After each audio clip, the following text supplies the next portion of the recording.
नमस्कार शिक्षार्थियों, NIS के स्टूडियो में आपका स्वागत है। मैं डॉक्टर प्रतिभा शर्मा आज जिस विषय पर आपसे चर्चा करने जा रही हूँ वह है सामाजिक विज्ञान हेतु युक्तियाँ।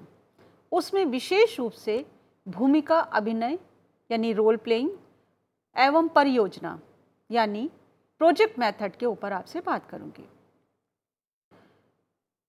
हमें परिप्रेक्ष्य को समझना होगा कि भूमिका अभिनय क्या है और इसकी क्या इम्पोर्टेंस है। भूमिका अभिनय को हम नाट्यीकरण भी कहते हैं। सामाजिक विज्ञान शिक्षण में यह एक बहुत उपयोगी साधन है। इससे न केवल शिक्षण को सरस, सुबोध और प्रभावशाली बनाया जा सकता है, बल्कि विद्यार्थियों में अनेक व्यक्तिगत और नागरिक गुणों को भी विकसित किया जा सकता है। हम सब जानते हैं कि आधुनिक शिक्षण अधिगम प्रक्रिया का उद्देश्य बालक की प्रत्येक क्षमता का प्रयोग करना है एवं उसको अधिकाधिक संसाधन युक्त बनाना है। भूमिका अभिनय इस दृष्टि से बहुत महत्वपूर्ण है और बहुत लाभकारी है। प्रत्येक बालक में हम जानते हैं अनुकरण, क्रियाशीलता और अभिनय की कला या प्रवृत्ति जन्म से होती है। शिक्षक इस प्रवृत्ति का उपयोग कर सकता है। वह बालक की इन शक्तियों को विकसित करने में भूमिका अभिनय का प्रयोग कर सकता है। शिक्षार्थियों, शिक्षा के सभी स्तरों पर भूमिका अभिनय या नाट्यीकरण के माध्यम से अपने देश और विदेश की राजनीतिक परिस्थितियों, भौगोलिक संसाधनों और ऐतिहासिक तथ्यों के प्रति सचेत होते हैं। उनमें अनेक प्रकार की सृजनात्मक शक्तियों का विकास होता है। नाटक लेखन, वाचन इत्यादि बहुत प्रकार की सृजनात्मक शक्तियाँ उनके अंदर विकसित हो सकती हैं। उनको उसका मौका मिल सकता है। इसके अलावा जो उनकी स्वाभाविक प्रवृत्तियां हैं उनका भी विकास हो सकता है। भूमिका अभिनय कितने प्रकार का हो सकता है या उच्च प्राथमिक स्तर पर कक्षा में अध्यापक किस प्रकार भूमिका अभिनय का प्रयोग कर सकता है, इस विधि का प्रयोग कर सकता है। मुख्य तरीके जिनके माध्यम से वो इस विधि को प्रयोग कर सकता है वो है अनौपचारिक अभिनय, औपचारिक अभिनय, कठपुतली का खेल दिखा सकता है, मूक अभिनय या आशुक अभिनय। अनौपचारिक अभिनय उच्च प्राथमिक स्तर के बच्चों के लिए बहुत अधिक उपयोगी है, क्योंकि इस स्तर पर बालक जिज्ञासु होते हैं। वे जिसका भी अध्ययन करते हैं उस चरित्र का रोल करने में, उस चरित्र की भूमिका करने में उन्हें बहुत आनंद आता है। यह विद्यार्थियों को उस व्यक्ति के चरित्र की पहचान करने के योग्य बनाता है। वे उस व्यक्ति के व्यवहार के बारे में न केवल समझते हैं बल्कि जीवन में उसका अनुकरण करने का प्रयास भी करते हैं। औपचारिक अभिनय थोड़ा इससे अलग होता है। इस स्तर पर विद्यार्थियों के जीवन में सामवेगिक, मनोवैज्ञानिक बहुत सारे परिवर्तन होते हैं। तो औपचारिक अभिनय या औपचारिक भूमिका अभिनय इस दृष्टि से बहुत उपयोगी है। औपचारिक भूमिका अभिनय के माध्यम से विद्यार्थियों में अनेक मूल्यों का विकास किया जा सकता है। विद्यार्थी भूमिका करते हुए अनेक प्रकार के मूल्यों को परिवर्तित कर सकते हैं। वो स्वयं में परिवर्तन महसूस करते हैं। समस्यात्मक परिस्थिति में रोल प्लेइंग द्वारा या भूमिका अभिनय द्वारा विद्यार्थी ये सीखते हैं कि समय पड़ने पर अपनी समस्याओं का हल कैसे खोजा जाता है। तो इस प्रकार से रोल प्लेइंग हो या सोशियो ड्रामा हो, ये औपचारिक अभिनय के जो रूप हैं उनका प्रयोग उच्च प्राथमिक स्तर पर विद्यार्थियों के लिए किया जा सकता है और ये एक उपयोगी विधि हो सकती है। कठपुतली का खेल हम सब ने बचपन में देखा है, हम सब इसके बारे में जानते हैं। यह भी भूमिका अभिनय का एक रूप है जिसको कक्षा में भी प्रयोग किया जा सकता है। इसमें एक फ़ायदा यह होता है कि इसमें स्टेज का निर्माण करने और वेशभूषा आदि की दृष्टि से बहुत कम खर्च आता है। यह कम खर्चीला है और ये जो शर्मीली प्रवृत्ति के विद्यार्थी होते हैं उनको भी, जो स्टेज पर सामने आने में जिनको संकोच होता है, नहीं आना चाहते हैं, नहीं बोलना चाहते हैं, उनको भी भाग लेने के लिए ये विधि प्रेरित करती है। तो कठपुतली के खेल के माध्यम से वो मंच के पीछे से अपनी भूमिका को निभा सकते हैं। भूमिका अभिनय का एक रूप है मूक अभिनय। मूक अभिनय हम सब जानते हैं, मिमिक्री।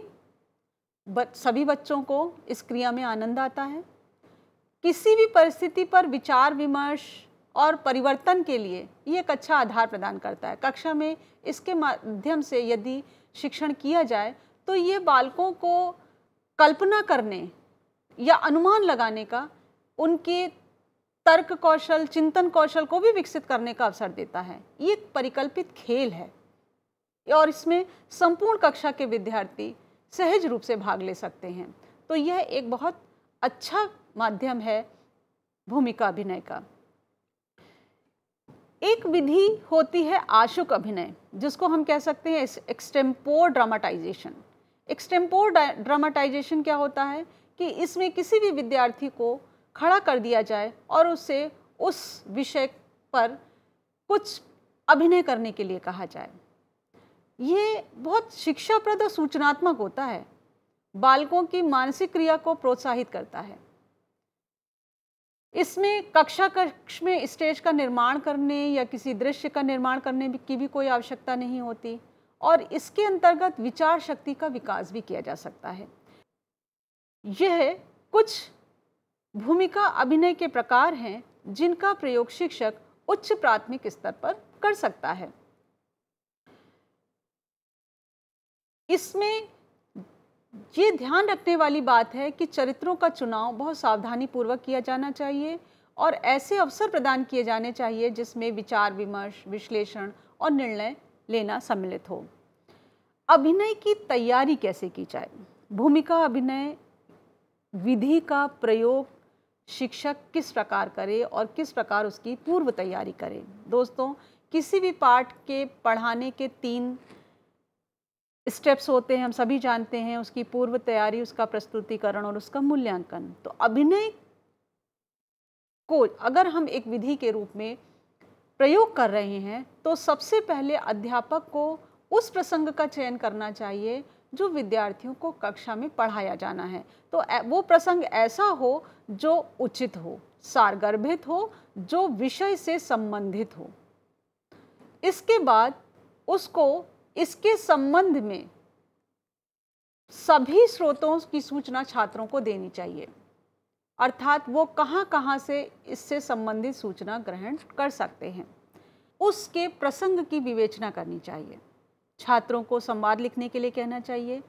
संवाद लिखने के लिए कहने का एक फ़ायदा यह भी होगा कि छात्रों के लिए ये विशेष लाभकारी होगा। छात्र इसके माध्यम से छात्रों को संवाद लिखने का अभ्यास होगा। इसके पश्चात अध्यापक को पुस्तक के संवादों को बालकों से कक्षा में सुनने चाहिए और उनके द्वारा लिखे संवादों को शुद्ध कराना चाहिए और शुद्ध करा के तैयार करवाना चाहिए। इसके बाद अध्यापक इन संवादों में प्राप्त तथ्यों को बालकों से अपनी पुस्तिका में संक्षेप में लिखवाए।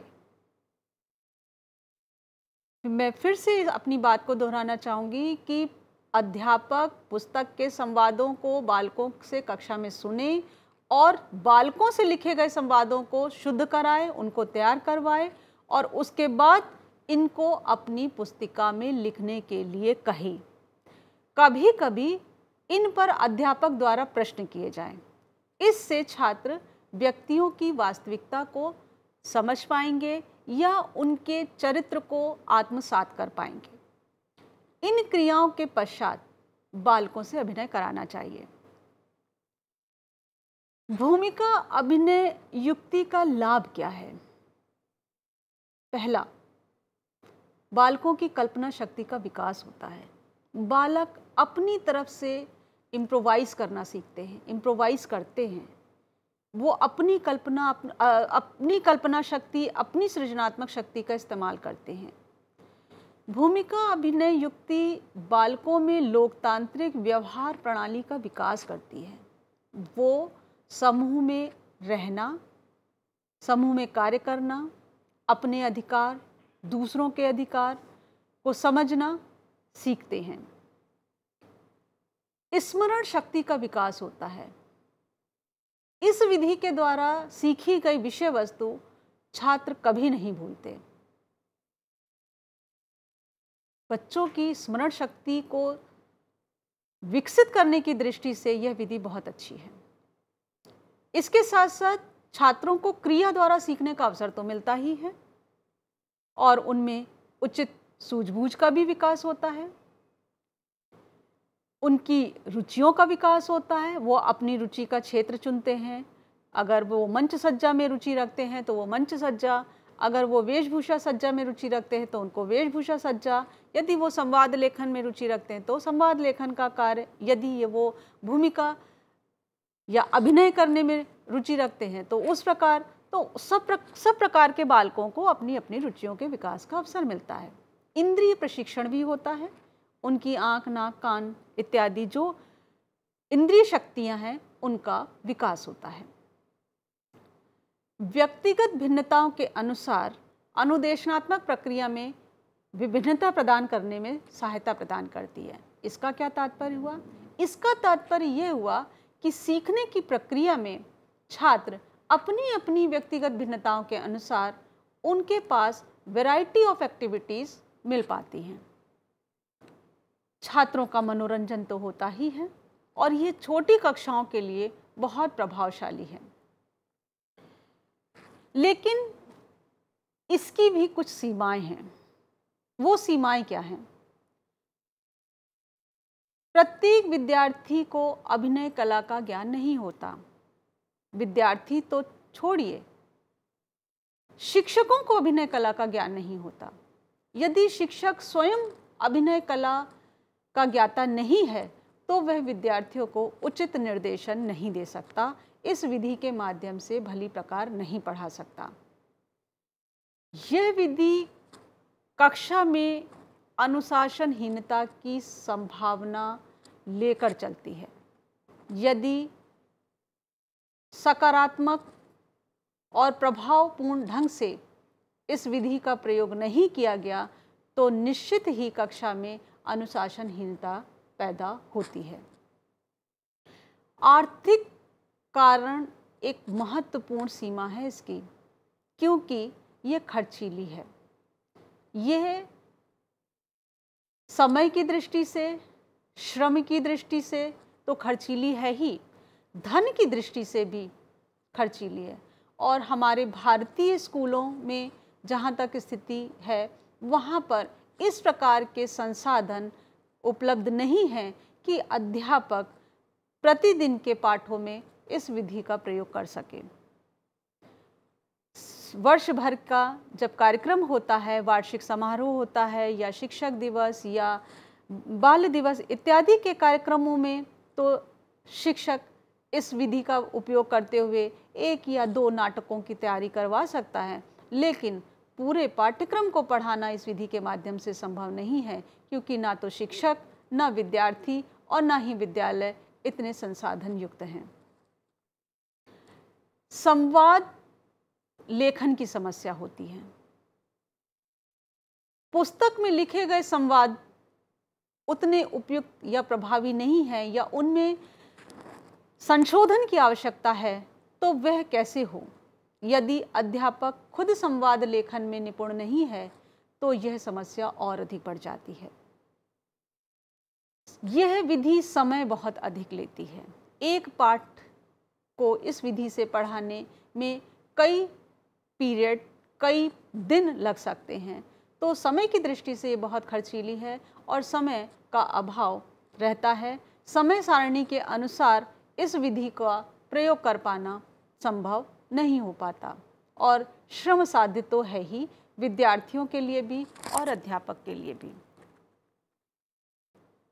यहाँ पर कुछ प्रकरणों का उल्लेख करना चाहूँगी जिनका प्रयोग शिक्षक उच्च प्राथमिक स्तर पर भूमिका अभिनय के लिए कर सकता है, जैसे संसद अथवा विधानसभा की कार्यप्रणाली को दर्शाना, प्रमुख राजनीतिक घटनाक्रमों को दर्शाना, बुद्ध के जीवन चरित्र की कुछ घटनाओं का अभिनय, कब उन्होंने गृह त्याग किया, क्या सारथी और बुद्ध का वार्तालाप था इत्यादि, सिकंदर और राजा पुरु की भेंट के दृश्य को, या सिकंदर, चंद्रगुप्त मौर्य, राणा प्रताप इत्यादि बहुत सारे जो ऐतिहासिक चरित्र हैं उनके जीवन की घटनाओं को। भूमिका अभिनय युक्ति के प्रयोग में कुछ सावधानियों का प्रयोग आवश्यक है। ये सावधानियां यदि नहीं ध्यान में रखी गई तो यह विधि अप्रासंगिक, प्रभावहीन हो जाएगी। पहली सावधानी, अभिनय के लिए ऐसे प्रसंगों का ही चयन किया जाना चाहिए जिनका नाट्यीकरण सुविधापूर्वक किया जा सके। अध्यापक के द्वारा ऐसे प्रसंग चुनने ही नहीं चाहिए जिनको अभिनय के माध्यम से प्रस्तुत कर पाना कठिन हो।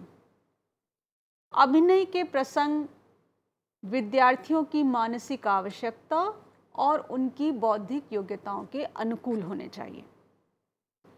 प्रसंग के चुनाव में विद्यार्थियों का सक्रिय सहयोग प्राप्त किया जाना चाहिए, उनसे विचार विमर्श अवश्य किया जाना चाहिए। शिक्षक को यह ध्यान रखना चाहिए कि अभिनय एक साधन है, साध्य नहीं है, अतः केवल यह अभिनय किया जाना चाहिए या उतना ही अभिनय किया जाना चाहिए जितनी आवश्यकता हो। और अभिनय के अंत में, भूमिका अभिनय के अंत में या नाट्यीकरण के अंत में इस बात का मूल्यांकन अवश्य किया जाना चाहिए कि उद्देश्य पूरा हुआ या नहीं, जिस उद्देश्य से यह नाट्यीकरण किया गया वह पूरा हुआ या नहीं। और अभिनय को विद्यार्थियों की सृजनात्मक शक्ति के विकास की एक महत्वपूर्ण तकनीक के रूप में प्रयोग करना चाहिए, न कि शिक्षक को अपने को नेता के रूप में प्रदर्शित करने की तकनीक के रूप में। प्रत्येक विद्यार्थी को शिक्षक उनकी रुचि और योग्यताओं के अनुसार ही काम सौंपे, यह ध्यान रखना चाहिए उसको। किसी भी भूमिका का अभिनय करने से पूर्व विद्यार्थियों को उसका अच्छा अभ्यास करा लेना चाहिए और अभिनय पाठ के अनुकूल होना चाहिए। दोस्तों, ये तो थी भूमिका अभिनय की बात। अब हम इस चर्चा के दूसरे बिंदु पर बात करेंगे। दूसरा बिंदु है परियोजना या प्रोजेक्ट युक्ति। प्रोजेक्ट युक्ति या परियोजना युक्ति प्रारंभ कहाँ से हुई? सबसे पहले तो हमें ये समझना होगा कि परियोजना शब्द कहाँ आया या परियोजना शब्द कहाँ से आया। सबसे पहले इसका प्रयोग 20वीं सदी में किया गया था और जहाँ तक परियोजना पद्धति की बात है तो इसको जन्म देने का श्रेय अमेरिका के शिक्षा शास्त्री W.H. किलपैट्रिक को है। किलपैट्रिक डीवी के शिष्य थे, जो कि अमेरिका के बहुत माने हुए शिक्षाविद थे। किलपैट्रिक ने डीवी की विज़न को ध्यान में रखते हुए बालकों को उनकी रुचियों, रुझानों, क्षमताओं और योग्यताओं के अनुसार क्रियाशील होकर व्यावहारिक ज्ञान प्रदान करने पर बल दिया, जिसका परिणाम परियोजना पद्धति या प्रोजेक्ट मेथड है। यह युक्ति प्रायोगिक कार्य पर आधारित है। प्रायोगिक कार्य यानी प्रैक्टिकल, ये प्रैक्टिकल विधि है। इसमें छात्र प्रैक्टिकली इन्वॉल्व होते हैं, प्रैक्टिकली काम करते हैं। कई विद्वानों ने परियोजना को परिभाषित करा है। जैसे किलपैट्रिक ने कहा है कि परियोजना वो सहृदय उद्देश्यपूर्ण कार्य है जो सामाजिक वातावरण में पूर्ण संलग्नता से किया जाता है। कई शब्द पारिभाषिक हैं इसमें। परियोजना सहृदय उद्देश्यपूर्ण कार्य है, अर्थात जो हार्ट से किया जाए, पर्पसफुली हो और बाय हार्ट किया जाए और सामाजिक वातावरण में किया जाए मतलब सोशल एस्पेक्ट होता है जिसका, ऐसा उद्देश्यपूर्ण कार्य जिसका कोई ना कोई सोशल एस्पेक्ट होता है, उपयोगिता होती है। तो किलपैट्रिक ने इसको इस प्रकार परिभाषित किया। परियोजना युक्ति की विशेषता है कि वास्तव में ये निरीक्षित अधिगम विधि का ही एक रूप है। इसमें विद्यार्थी अपनी इच्छा से स्वाभाविक और रचनात्मक कार्य करते हैं। विद्यार्थी अपनी इच्छा से स्वाभाविक और रचनात्मक कार्य करते हैं, बिना किसी कठिनाई के उत्तम सामाजिक जीवन व्यतीत करना वो सीख सकें, इस हेतु। इसमें प्रत्येक कार्य का कोई ना कोई उद्देश्य अवश्य होता है, जिसे पूरा करने के लिए पहले योजना बनाई जाती है। इसमें केवल लर्निंग बाय डूइंग पर ही बल नहीं दिया जाता, बल्कि लर्निंग बाय लिविंग टुगेदर, साथ रहते हुए सीखने पर बल दिया जाता है। छात्र इस विधि में समस्या विधि के समान शिक्षक के मार्गदर्शन में ज्ञानार्जन करने का प्रयास करते हैं। इसके लिए छात्र पुस्तकालय, वाचनालय, प्रयोगशाला आदि का समुचित उपयोग करते हैं। शिक्षक की देखरेख में दिए गए कार्य को पूरा करने का प्रयास करते हैं।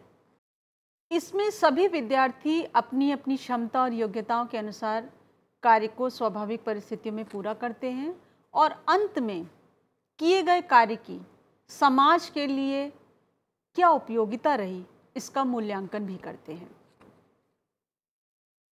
बहुत सारे द्रव्य श्रव्य साधनों का प्रयोग किया जाता है। शिक्षक निर्देशन देते हैं योजना के बारे में, आवश्यक साधनों के बारे में, लेकिन सारा कार्य विद्यार्थियों को स्वयं करना होता है। इस प्रकार प्रारंभ से ही विद्यार्थी आत्मनिर्भर बनने का प्रयास करते हैं। परियोजना कई प्रकार की हो सकती है, जैसे व्यक्तिगत या सामूहिक परियोजना, सरल या बहुमुखी परियोजना।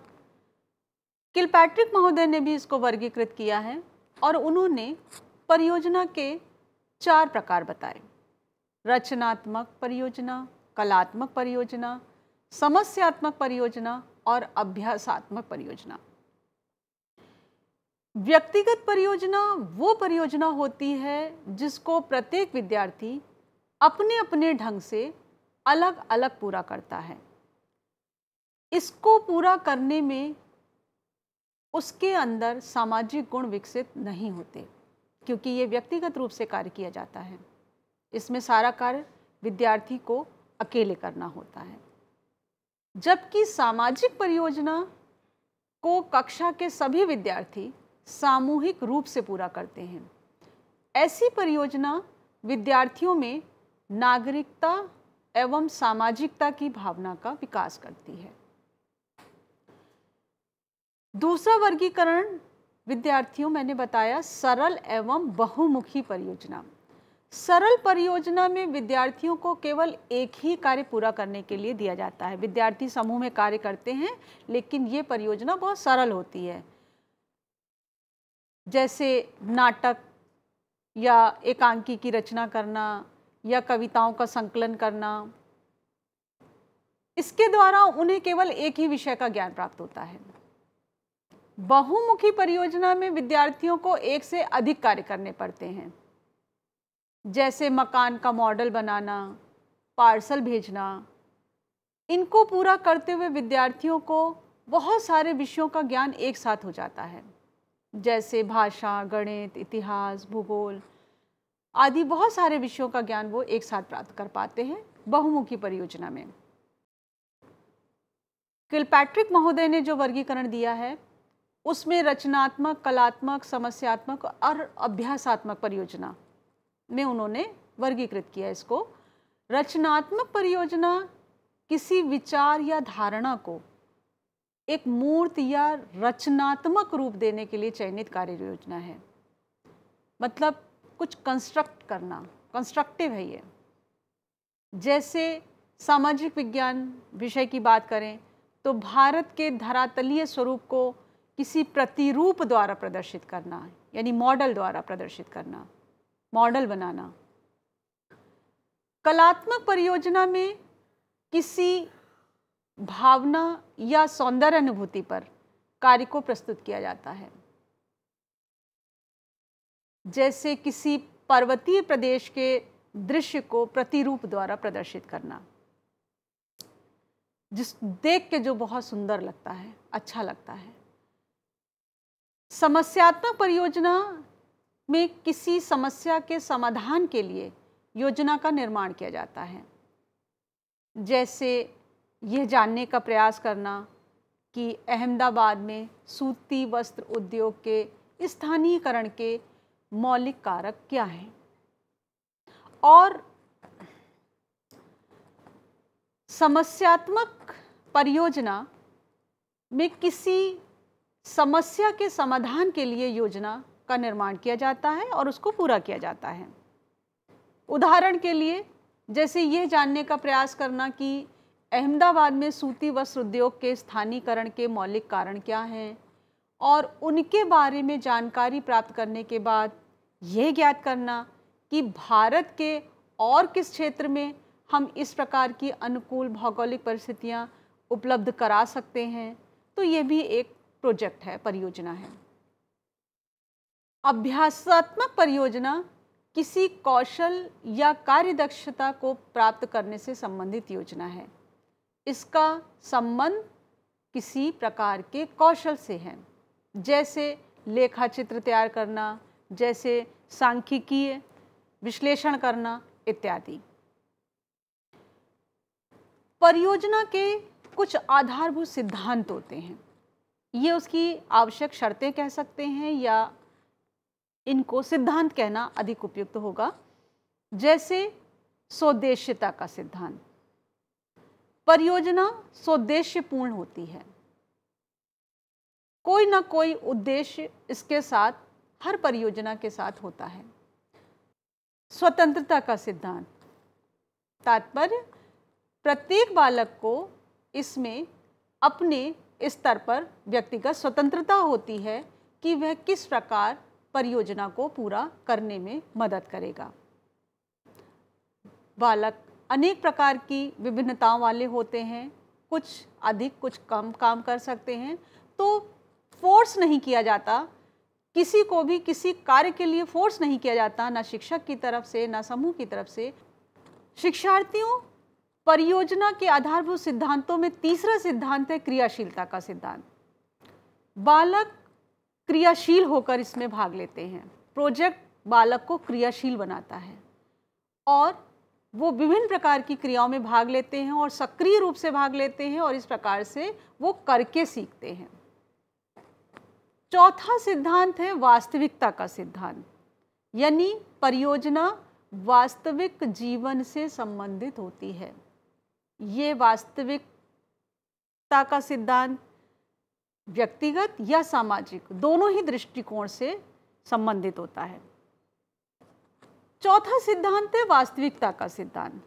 परियोजना वास्तविक जीवन से संबंधित होती है, वास्तविक सामाजिक जीवन से संबंधित होती है। किसी भी ऐसी प्रकार की परियोजना पे कार्य करना जिसका वास्तविक जीवन से संबंध नहीं हो, इस प्रकार की परियोजना निरर्थक है। अगला सिद्धांत है उपयोगिता का सिद्धांत, अर्थात प्रत्येक परियोजना उपयोगी भी होनी चाहिए। समाज की दृष्टि से उसकी उपयोगिता सुनिश्चित की जाती है, तभी उस पर कार्य किया जाता है। और अंतिम सिद्धांत सामाजिक विकास का सिद्धांत। इसमें प्रत्येक बालक को अपने सामाजिक विकास का अवसर मिलता है, सामाजिक दक्षताओं का अवसर मिलता है। किस प्रकार से वार्तालाप किया जाता है, किस प्रकार से समूह में कार्य किया जाता है, कौन नेतृत्व करता है, किस प्रकार नागरिक गुणों का प्रयोग किया जाता है, ये बहुत सारी चीज़ें हैं जो बालक एक परियोजना के अंतर्गत कार्य करते हुए सीखता है। इसके कुछ पद हैं, आवश्यक पद हैं। सबसे पहला पद है परिस्थिति का निर्माण करना। अध्यापक परियोजना पर कार्य करने से पूर्व या कार्य कराने से पूर्व, परियोजना को निश्चित करने से पूर्व कक्षा में एक परिस्थिति का निर्माण करता है। उसको भूमिका बनानी होती है।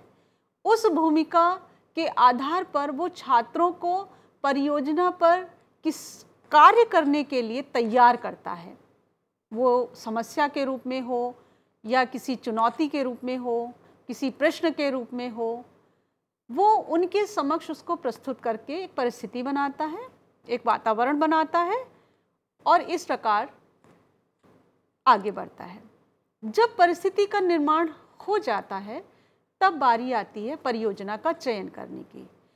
किस परियोजना को चुना जाए। ये बहुत ध्यान देने की बात है कि परियोजना के चयन में सभी बालकों की भूमिका होनी चाहिए और अध्यापक उसमें एक निर्देशक के रूप में होना चाहिए।